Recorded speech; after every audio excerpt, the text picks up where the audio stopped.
আলাস্তু বিরাব্বিকুম, আমি কি তোমাদের রব নই? আমরা সকলে বললাম ক্বালু বালা, হ্যাঁ রব, আপনি আমাদের রব, আপনি আমাদের মালিক, আপনি আমাদের সৃষ্টিকর্তা। তো সম্মানিত ভাইরা আমার, সেইখান থেকে সফর শুরু। আল্লাহ পাক বললেন তোমরা যে আমারে রব বললা, আসলে যাইনি শুনি বললা নাকি সবাই বলছে তাই বলছো? বাস্তব পরীক্ষা দিয়ে আসো। ওখান থেকে আমাদের সফর শুরু হয়ে গেল, আল্লাহ নামিয়ে দিলেন। ওইখান থেকে আসলাম মায়ের পেটে। মায়ের পেটে 10 মাস 10 দিন থেকে ওখান থেকে আবার দুনিয়ার পেটে আসছি। দুনিয়ার পেট থেকে এখান থেকে আবার সফর হবে মৃত্যুর মাধ্যমে কবর। কবরের থেকে উঠতে হবে হাসর, হাসরের দিকে পুলসিরাত, পুলসিরাতের পর আমরা কোথায় যাব? কেউ জাহান্নামে, কেউ জান্নাতে। এই হলো আমাদের সফর, বিশাল লম্বা সফর। সম্মানিত ভাইরা আমার, আমরা মুসলমান, আমরা বিশ্বাস করি যে মৃত্যুর পরে আর একটা জীবন আছে। ওই জীবনটাই মূলত আসল জীবন। আল্লাহ সূরা আলার মধ্যে বলছেন ওয়ালাল আখিরাতু খায়রুল লাকা মিনাল উলা, এরপরে বলছে আল আখিরাতু খায়রু ওয়া আবকা, পরকাল হলো উত্তম এবং চিরস্থায়ী। এই দুনিয়ায় আমি আপনি যতই কিছু করি না কেন চিরকাল থাকা যাবে না ভাই।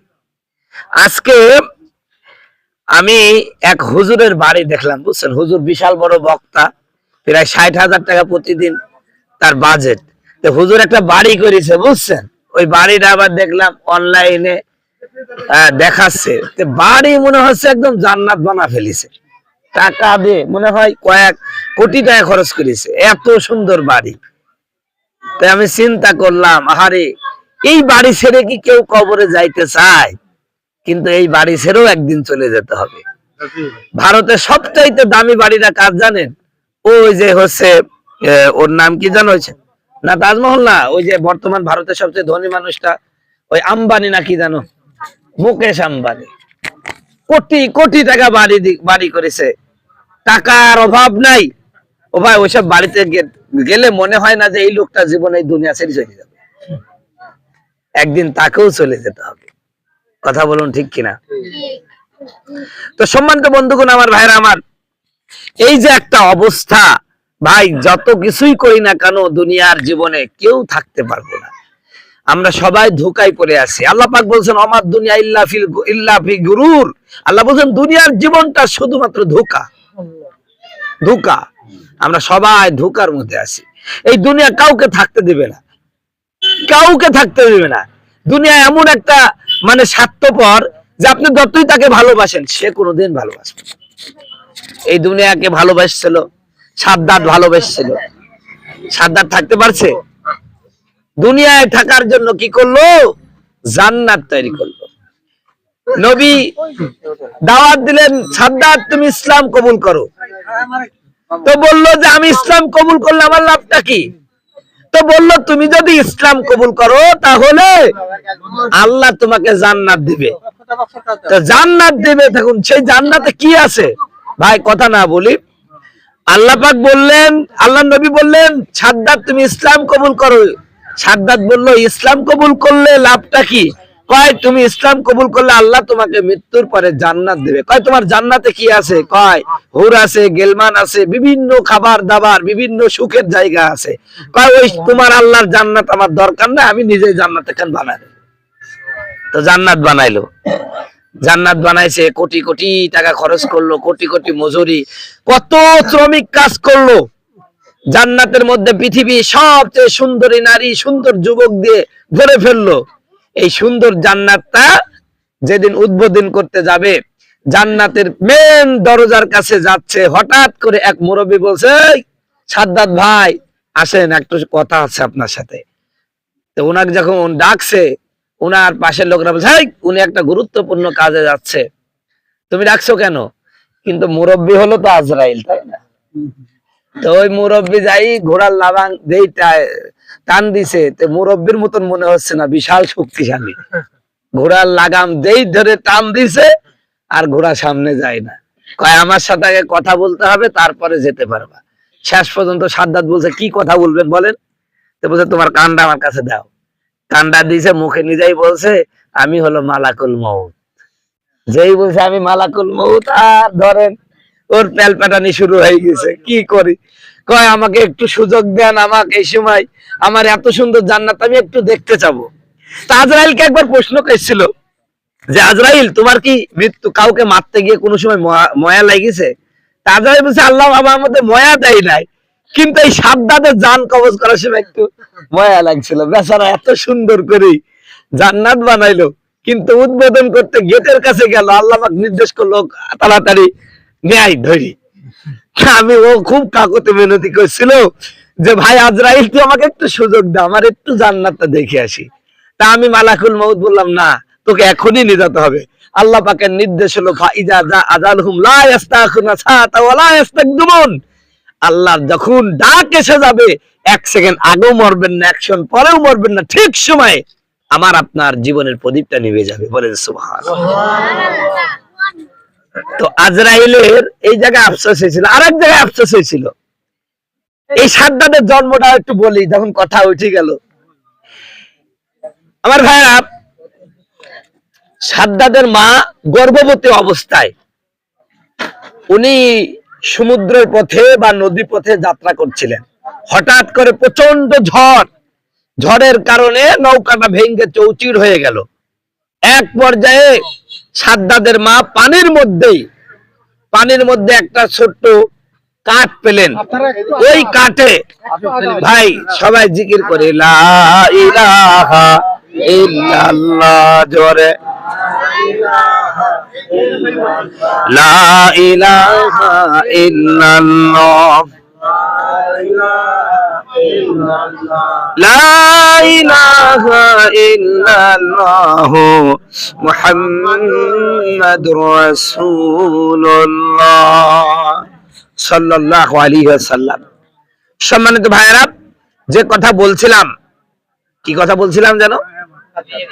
ওই সাদ্দাত, ওর মা ওই প্রচন্ড ঝড়ে যখন নৌকা ভেঙে চৌচুর হয়ে গেল, একটা কাষ্ঠ পেলেন। ওই কাষ্ঠটা ধরে তিনি ভাসার চেষ্টা করলেন। এমন অবস্থায় প্রসব বেদনা শুরু হয়ে গেল। পানির মধ্যেই সন্তান প্রসব করলো। যেই সন্তানটা প্রসব হয়ে গেল, সাথে সাথে আল্লাহ পাক আজরাইলকে বললেন ওর মার জান কবজ করে আয়। আজরাইল বলছে আল্লাহ গো, তুমি জান কবজ করতে বললা, বেচারা পানির মধ্যে হাবুডুবু খাচ্ছে, এই সময় সন্তান একটা প্রসব করছে। তো আজরাইল আসার আগে ওর মা করলেন কি, নিজে পানির মধ্যে থেকে ওই কাষ্ঠের উপরে বাচ্চাটাকে চড়াই দিলে।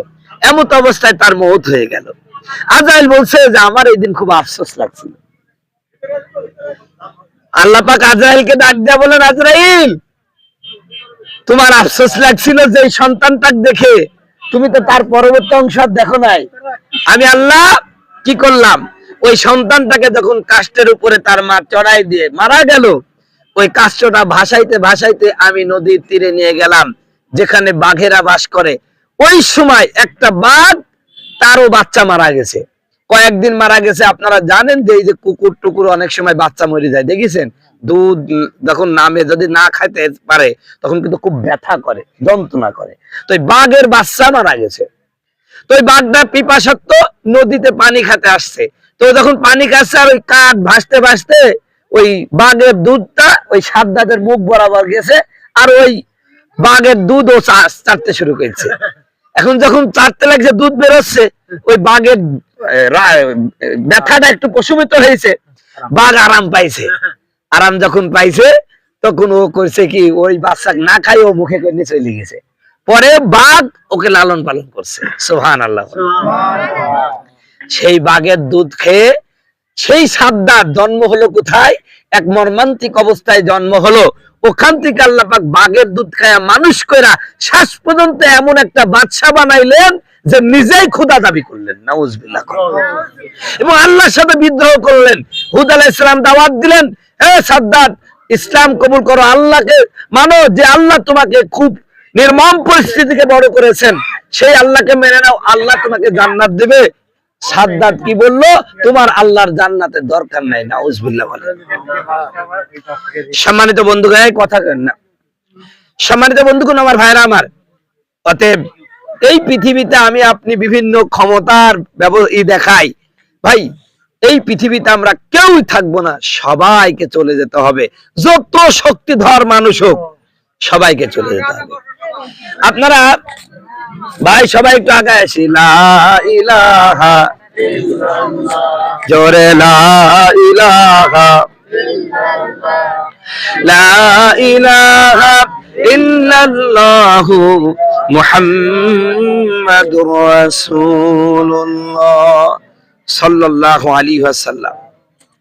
সম্মানিত বন্ধুগণ, আমার ভাইরা আমার, তো ভাই এই শেষ করে দেবো এখনই কথা। লাইন আনা গেল যে কি যেন করছিলাম না, ওইটা শেষে যাচ্ছি কি। ও তো এই যে পৃথিবীতে যত শক্তিধর, ও যে কথা বলছিলাম, এই যে ভাই দেখেন, আমরা বলছিলাম যে শক্তিশালী যতই হোক সবাইকে চলে যেতে হবে। আজকে এই যে গতকালকে দেখছেন না, ট্রাম্পকে গুলি করতে গেছিল, ওর একটা দৃশ্য দেখেছেন, কে বা কে গুলি, ওটা ওর নাটক। গুলির শব্দ শুনে ও চোখে দেখলো টেবিলের তলে লুকাইছে, নাটক টেবিলের তলে লুকাইছে। কি ভয় জানের মধ্যে, এত বড় শক্তিশালী, সারা বিশ্বকে মাইরি শোয়া করে ফেলছে, একটা গুলির শব্দ শুনে আবার টেবিলের তলে লুকাচ্ছে। ও ভাই আসলে বোঝা যাচ্ছে, আমি তার এই দৃশ্য দেখে আমি খালি এতটুকু চিন্তা করলাম, আসলেই আল্লাহ পাক তিনি মহা শক্তিশালী, আমরা মানুষ যতই শক্তিশালী হোক ভয় আমাদের কাজ করে। কথা বুঝতে পারছেন ভাই? তো সম্মানিত বন্ধুগণ, আমার ভাইরা আমার, তো আজরাইল আমাদের পিছনে সবসময় ধাওয়া করছে, আমরা দৌড়াতে আছি। কোন দিকে দৌড়াচ্ছি? দুনিয়ার পিছনে। আর আমার পিছনে দৌড়াচ্ছে কে? আজরাইল। আমরা দৌড়াচ্ছি দুনিয়ার পিছনে, আর আমাদের পিছনে দৌড়াচ্ছে আজরাইল।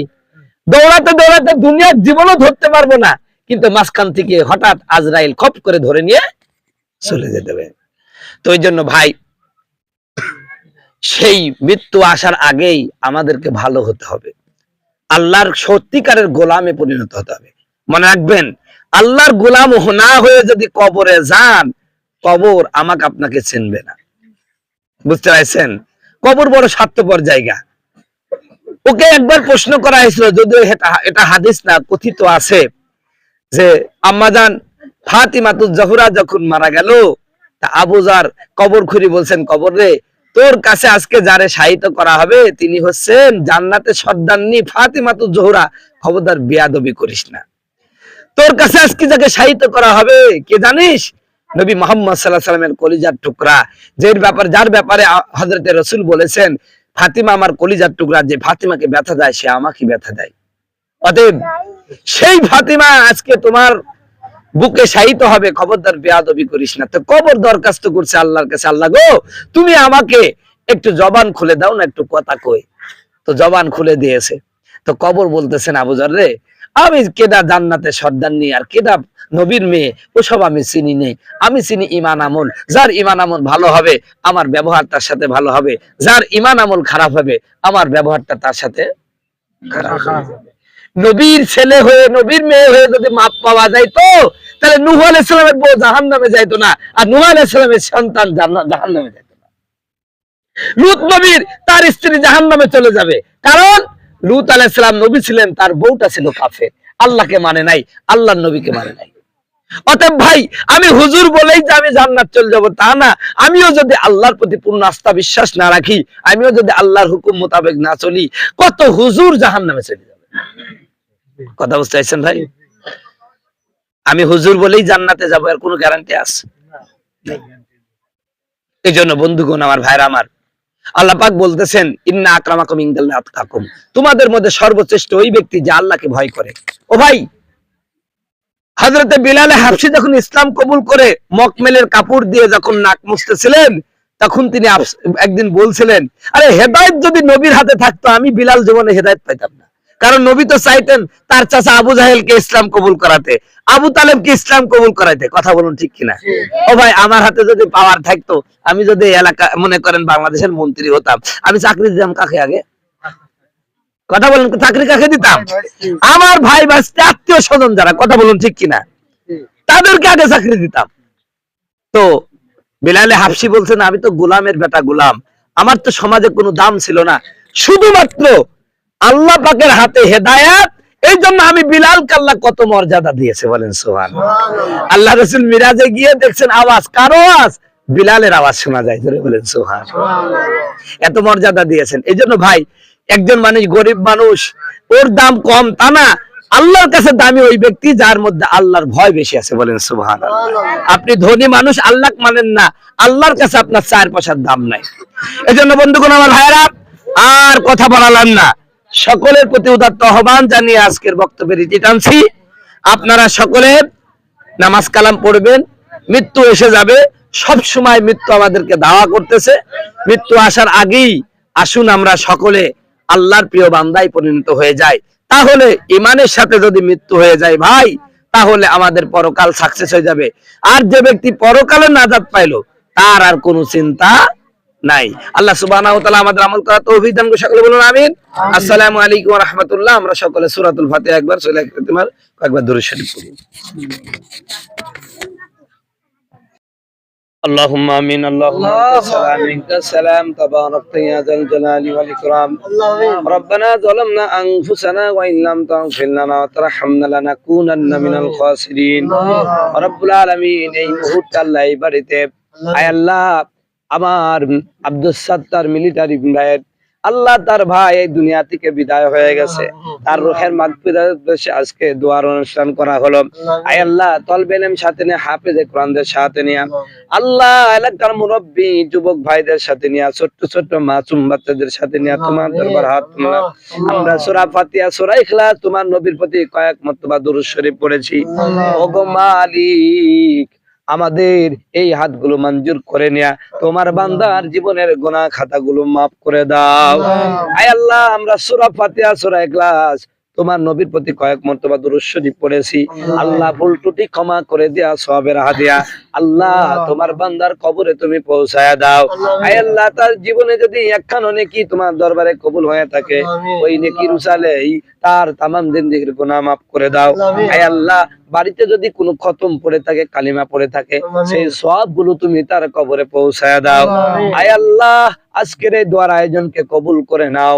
আল্লাহ তাআলা এই দোয়ার আয়োজনের জন্য যত সওয়াব হলো, এই সওয়াবের হাদিয়া তোমার বান্দার কবরে তুমি পৌঁছায়া দাও।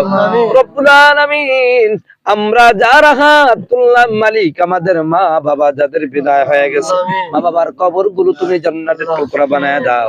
বিশেষ করে আমাদের হাজরাহাটি গোরস্থান সহ এই গ্রামের আনাচে কানাচে, বাস বাগানে, বিভিন্ন জায়গায় যত মুর্দা ছড়িয়ে ছিটিয়ে দাফন হয়ে আছে, আল্লাহ সকলের কবর গুলো তুমি জান্নাতের টুকরা বানায়া দাও। রব্বুল আলামিন, আমাদের নামাজি কালামি বানায়া দাও। আমরা যারা অসুস্থ সুস্থ করে দাও, যারা ঋণ করেছে ঋণ পরিশোধের তৌফিক দান করো।